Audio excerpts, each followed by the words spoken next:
What is the best way to solve a problem? We're going to talk about it coming up right now.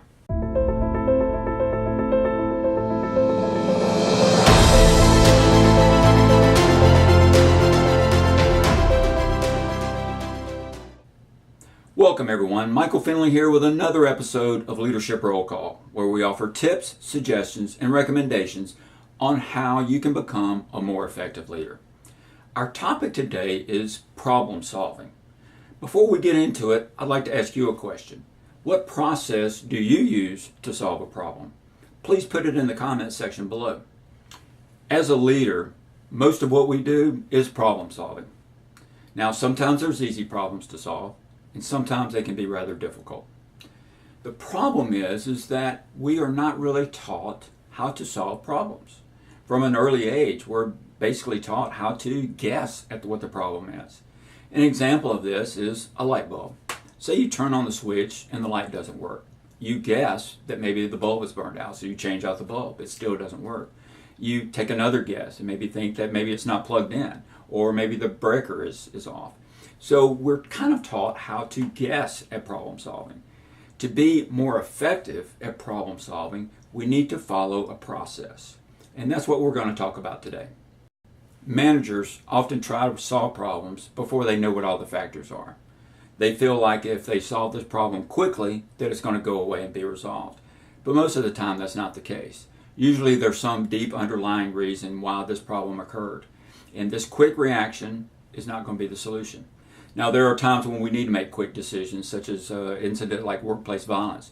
There are those times, but most of the time, these problems, to be fully solved, we need to take the time to do them.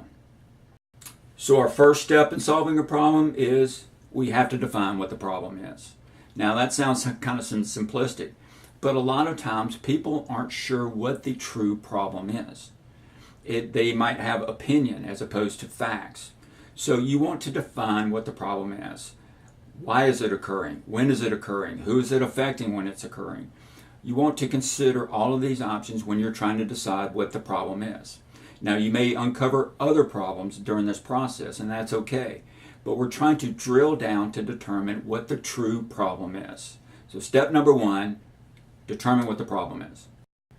Step number two is we want to create alternative solutions. Now, this is typically called brainstorming. You can do it by yourself or you can do it with others. The problem with what most people do is as they come up with an alternative solution, they try to determine if that's the right solution. This is not the time for that. What you want to do is write down any possible solution that you can. Time to evaluate them is later. Right now, we're creating those alternate solutions. We're not trying to determine if it's a short-term or long-term fix. We're not trying to decide if they're feasible or not. We are trying to generate as many alternative solutions as we can. Now, step number three, as you can imagine, is we're going to evaluate each of these options and we're going to select one. This is where decision making comes in. We're going to evaluate each alternative solution that we came up with in the previous step, and now we're going to decide if it is a good fit.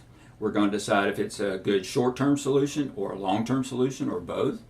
We're going to decide the pros and the cons of each alternative option that we created before. And we're going to decide which one is the best option to use in this particular case. And step number four, the last step is we're going to implement the solution and then we're going to evaluate. So we're going to use the solution to help solve this problem, and then we're going to evaluate if this solution worked. And we're also going to evaluate whether our process worked. So sometimes we might have a faulty process, or maybe we didn't think things through. This is the time to do that. So we're going to implement the solution, and then we're going to evaluate whether the solution worked. So that's it. It sounds simple, but it actually is very complex. Problem solving is what we do as a leader.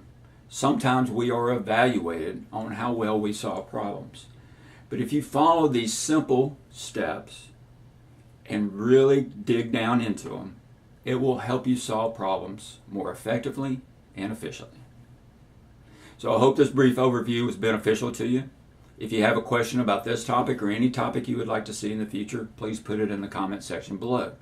And if you haven't already, please subscribe to our channel. Until next time, good luck with problem solving.